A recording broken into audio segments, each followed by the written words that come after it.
1898. A new power arrives. The year is 1898, and the Spanish have ruled the Philippines for over 300 years. But their power is fading fast. Across the Pacific, an American fleet arrives. They come to help the Filipinos win their freedom. But once they defeated Spain in the Battle of Manila Bay, they had other plans. Soon, the Filipinos realized that the Americans weren't interested in their freedom, they just wanted their land. And so the Treaty of Paris was signed. Spain agreed to give up the Philippines, and in exchange, they got $20 million. But for the Filipinos, their fight for independence was far from over. Aguinaldo and his fellow revolutionaries took arms against the Americans. For 3 long years, they fought in the Philippine-American War. Filipino fighters battled American troops in the countryside. Though they were brave and skilled, victory was elusive. In 1901, Aguinaldo was captured, and the war ended soon after. But the cost was high. Thousands of Filipino soldiers and American soldiers were dead. Villages were destroyed, and the people were exhausted. Early 1900s, education and change. After the war, the Americans brought in teachers to the Philippines. They were called Thomasides, and their job was to teach English to the Filipino people. Soon, classrooms across the islands were filled with Filipino children. They learned about subjects like math, science, and history. They read books and wrote on chalkboards. The Americans also built many roads, bridges, and government halls. They introduced new machines like cars and telephones. And slowly, the islands began to change. 1900s, 1930s, society under America. Life in the Philippines during this time was a mix of old and new. In Manila, cars zoomed through the streets, theaters showed Hollywood movies, and people played baseball and basketball.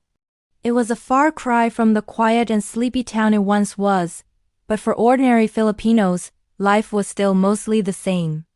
They farmed the land, fished in the seas, and sold their products in the market. They also had to deal with the effects of the war, like poverty and disease. Still, many Filipinos felt proud to be part of America's empire. They dreamed of one day becoming as rich and powerful as their American neighbors. 1934 to 1941, the Commonwealth. By the 1930s, the Filipinos' dream for independence was still alive. Leaders met in assembly halls to discuss the future of their country. They argued over laws and policies and how to achieve freedom. Then, in 1934, the Tydings-McDuffie Act was signed. It promised the Philippines independence from the United States. Finally, after decades of fighting, it seemed like freedom was within reach. 2 years later, Manuel L. Quezon became the first president of the Commonwealth of the Philippines. On July 4, 1946, he raised the Philippine flag and declared the country's independence. 1941 to 1945, World War II. The Japanese had been eyeing the Philippines for some time now. In 1941, they invaded the islands. Battles raged across the country, and by 1942, Manila was in ruins. Many Filipinos and Americans were killed or captured. Those who survived hid in the mountains and fought back as guerrillas. 3 years later, the tide of war turned. Allied forces returned to the Philippines and began the fight to liberate the islands. By 1945, the war was over and the Philippines was free from Japanese rule, but the country was left with many problems. The economy was in sharp decline and thousands of people were homeless. 1946, independence at last. On July 4, 1946, the Philippine flag was raised high above the capital. Crowds gathered in the streets to cheer and celebrate.